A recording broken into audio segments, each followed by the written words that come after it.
Hey everyone, I'm Pacific the Casual Gamer, and I've been seeing this article everywhere. It is about a Florida man that applies to 60 jobs and gets a single interview. And within that interview, they actually explain to him that he's getting paid less and is working less hours than the application actually said. So I don't know if you've seen the articles yet. There's a bunch of them online. I don't want to go over it because I think a lot of people clicking on this video have probably already heard of it. The gist of it is a guy applied to 60 jobs. He got less than half of them replied with an email back. He got a couple of phone calls and he got a job interview.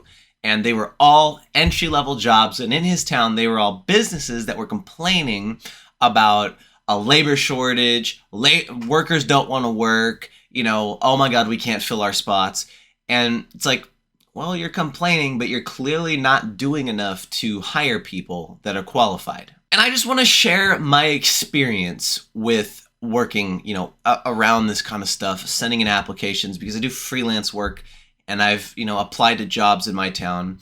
And in my town, that doesn't happen where you apply to an entry-level job and they don't get back to you.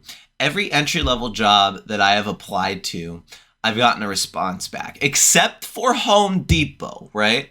But here's the thing. I didn't really try with Home Depot. With the jobs in my town, I would say every single franchise business, retail, fast food, your 7-Eleven, Safeway, Rite Aid, fucking McDonald's, right? Every single business where I live has a now hiring sign. And if you just walk in and you're like, dude, I just like to work here. What do you need?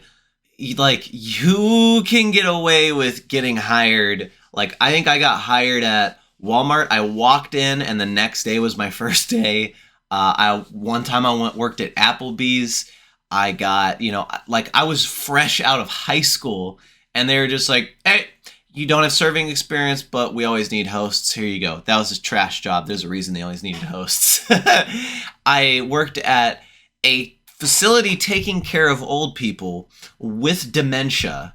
They hired me and I really didn't have any experience. And then a month in, another facility sent us job offers, and 6 of us were like, wow, that facility's way better. Let's go work there. I had a month of training and they were like, dude, it's fine. Just go. Come on. Just come on and work. And then that place lost a bunch of workers because they treated us like absolute trash. I think that this Florida man's case is probably actually the normal, but I'm not experiencing it. And granted, I don't spend a lot of time on the internet in work or anti-work subreddit. Once, last night, I got high and then sat through the anti-work subreddit for a while. Don't do that. It's not a fun experience, by the way. But I think that it is actually common because when I do freelancing, right, I send people messages. If you ever do freelancing or if you ever look for a job above entry level on LinkedIn, I've had, I think at this point, 6 years. When I was applying on LinkedIn, I had 5 years of running my own YouTube channel. And, I'm very adaptable as a video editor and I have the skills. And people, I would link them all the stuff that they need to look at for me. And they wouldn't even message me back. Right, I would apply to so many jobs on LinkedIn, and I'd contact the person that's literally. I'd go to this company. I'd be like, all right, let's go work for blank company, and I'm like, okay, let's find the employees who are all of the recruiters. I would message all of the recruiters, okay, on LinkedIn. None of them would talk to me. None of them would message me back, right? Because it's LinkedIn, you can only fit so many characters in. No one would message me back. No one would do anything. Freelancing, if you've ever tried freelancing and doing Twitter jobs, right? No one messages you back, ever. And the one job that this guy did get, the pay was not good. It was I think they advertised $10 an hour and they said, you get $8.50 till minimum wage is raised up next month. And he applied for full time and they said, you get part time and after 6 months, we'll think about it. That's just shitty fucking business.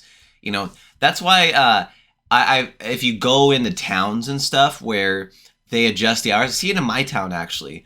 Arby's has to open up 1 to 3 hours later than usual because they can't keep employees. And I can tell you there's a reason they don't keep employees, is because they all look depressed as fuck in there. Yeah, I don't think there's a labor shortage anymore.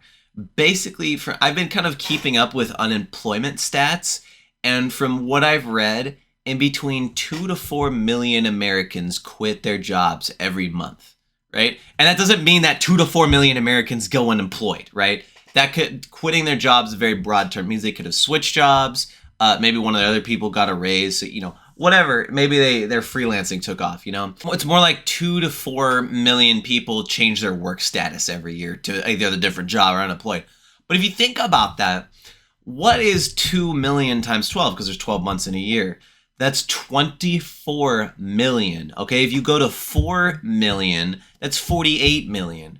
Okay, I think there's 150 million working Americans or some shit like that. Dude, literally you have access to something like 20 to 30% of the workforce at all times, and you can't fucking hire someone. I don't see the articles about maybe companies are just trash at hiring, right? Because I know for me, I'm not gonna go work for someone, right? I had to deal with this crap on the Home Depot website, actually. This is why I didn't end up working for Home Depot. Is because I had to go through, I had my resume ready to go, right?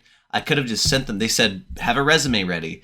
Then you have to go through this job portal where you basically fill out all your resume information again, right? You have to do this all the time. You do it again. Then they go, oh, can we have a cover letter, please? It's like, dude, you're not even guaranteed to message me back. Why are you asking me to send you a cover letter, right? I know for me, what would get me to have more applicants is if you send me a cover letter and you have, I don't know, let's say I'm looking for a video editor, right? And then I want 4 years of video editing experience. I write 4 years of video editing experience, right? I need a cover letter. And I would be like, all right, if you write me a custom cover letter, I will send that person a message back because I know how much time cover letters take up. Anyways, I just hate the whole, it's always the employee's fault, right? That when you get one of these jobs, it's always your fault, right? And now it's always your fault for not, I don't know, waiting for these people for 6 months to message you and taking a deal that they didn't originally offer anyways. Dude, it's the work culture of it's always the employee's fault.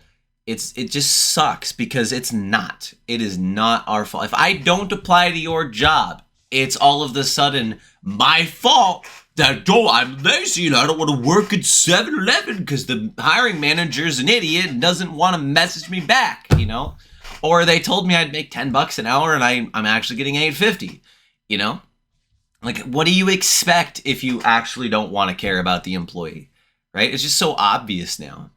So, yeah, I think that's why actually I joined the anti-work subreddit because I was curious. I was really curious, And I joined what it was and I was like, okay, if I sit on this subreddit for more than a minute a day, I'm actually going to get depressed because that's what happens, or be pissed off at the world. So I'm not going to mess with it, right? But I genuinely think that the reason why anti-work is a growing subreddit is simply because people are just fed up with the whole system, specifically millennials and Gen Z, because it's dude, shit's just too expensive. It's not, we're not allowed to live anymore. That's how it feels. It feels like we fight, we work hard, we work fucking hard. Some people, it's not uncommon for people to work more than 50, 60 hours a week just to survive, right? And that is wrong, right? One of the things that anti-work posted that I actually think was, it's a stat, but that hunter-gatherer tribes, they only were out. It took them 15 to 20 hours a week to get enough food to survive. Why in a post-internet society, right?